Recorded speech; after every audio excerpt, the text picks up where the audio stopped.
കഴിയുമെങ്കിൽ ഇനിയും വളരെ വേഗതയിൽ പോകണം. ഗിയർ ചേഞ്ച് ചെയ്തോളൂ.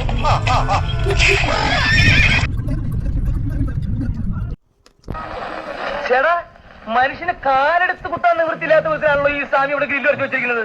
എന്ന് വെച്ചാൽ മനുഷ്യൻ നടക്കട്ടെ. വേണ്ട, ചവിട്ടണ്ട. ഇതല്ല, ഇതിനപ്പുറം ചാടി കടന്നവനാണ് ഈ കെ ജോസ്.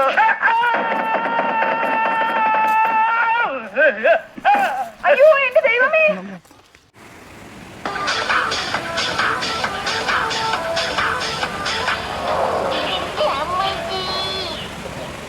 വീണതല്ല, സാഷ്ടാംഗം പ്രണമിച്ചതാ. ഈ ഫോറസ്റ്റ് മുഴുവൻ കാടാണല്ലോ. ഏത് മറവിൽ ഒളിച്ചാലും ഈ അരശുമൂട്ടി അപ്പുക്കുട്ടൻ നിന്നെ പുല്ലുപോലെ കണ്ടുപിടിക്കും. വെറും വാക്കല്ല ജയകൃഷ്ണന്റെ വാക്ക്. എന്നേക്കാൾ കൂടുതൽ നേരം നീ വെള്ളത്തിൽ മുങ്ങിക്കിടന്നാൽ നിന്നെ വെള്ളത്തിൽ വെച്ച് കിട്ടും. മോർണിംഗിൽ പിന്നെ നമ്മൾ നേരത്തെ എണീറ്റ് ട്രെക്കിങ്ങിന് പോയി. മല ഒന്ന് നോക്ക്.